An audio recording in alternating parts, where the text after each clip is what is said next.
Monsieur le président, mesdames, messieurs les ministres, mes chers collègues, nous sommes aujourd'hui stupéfaits par l'amendement Stocamine défendu par le Gouvernement dans le cadre du projet de loi de finances. Celui-ci, contre l'avis de l'ensemble des élus locaux, des associations environnementales, autorise de fait le confinement définitif de 44 000 tonnes de déchets toxiques, mercure, amiante, arsenic, ziram, se trouvant dans l'ancienne mine de potasse de Wittelsheim en Alsace.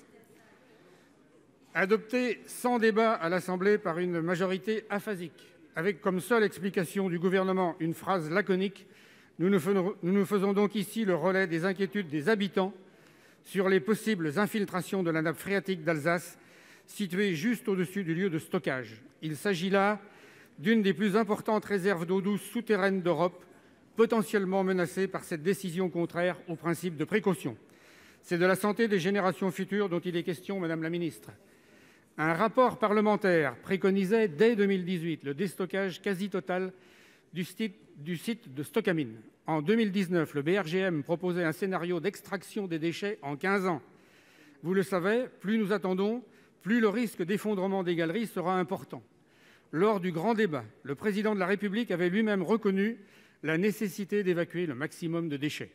Madame la ministre, vos prédécesseurs penchaient à juste titre pour le déstockage pour préserver la nappe phréatique. Aucun élu ne comprend votre rigidité.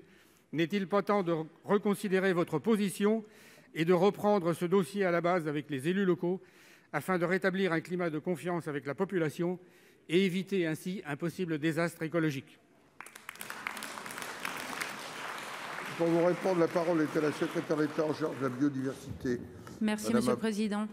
Mesdames, Messieurs les sénateurs, Monsieur le sénateur Bigot, Stocamine, ce vieux dossier Stocamine, qui est aujourd'hui largement éclairé par une expertise qui nous alerte de longue date sur les risques de nouvelles interventions. Ce dossier, nous nous sommes effectivement engagés à le résoudre. Et ce, dès le 18 janvier dernier, avec une annonce de Barbara Pompili suite à sa visite sur le site, qui était de procéder à un confinement illimité de ces déchets sans déstockage complémentaire. Il s'agit d'abord de la mise en application d'un arrêté préfectoral de mars 2017. Et ensuite, cette décision, elle est éclairée effectivement. Ce choix scientifique, c'est la meilleure option. Et tous les experts et les études indépendantes l'ont montré pour à la fois préserver cette nappe d'Alsace et protéger les travailleurs. Ces études, elles ont montré que les différents scénarios envisageables de déstockage supplémentaire présentaient vraiment des risques pour ces travailleurs, sans pour autant présenter de bénéfices pour la nappe. Des réunions très larges et intenses ont été menées avec les parlementaires, avec les élus locaux, sur ce choix qui est aujourd'hui largement partagé. L'ADEME a reçu une enveloppe du ministère de la Transition écologique de 50 millions pour mener un plan de protection de la nappe d'Alsace. Aujourd'hui, en réponse effectivement à la Cour administrative d'appel de Nancy qui a annulé cet arrêté préfectoral, simplement parce qu'elle interrogeait la capacité financière de la société gestionnaire, le gouvernement a déposé un amendement au projet de loi de finances 2022 qui a été effectivement voté par l'Assemblée nationale pour sécuriser, donner cette garantie financière aux dépenses liées à la sécurisation du stockage. Il ne s'agit donc en aucun cas d'une remise en cause d'un contexte technique, mais vraiment de la capacité financière de la Société des mines de potasse d'Alsace. Ce motif d'intérêt général qui est celui de ce stockage et du confinement du site, il n'a pas été remis en cause dans ce jugement.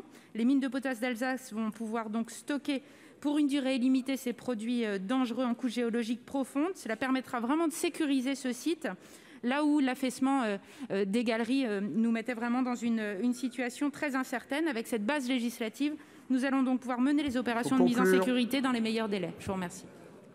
Monsieur Bigot. Oui, alors que la population vous demande une protection maximale, vous leur proposez des bouchons de béton dont on n'est pas sûr de la fiabilité sur le long terme.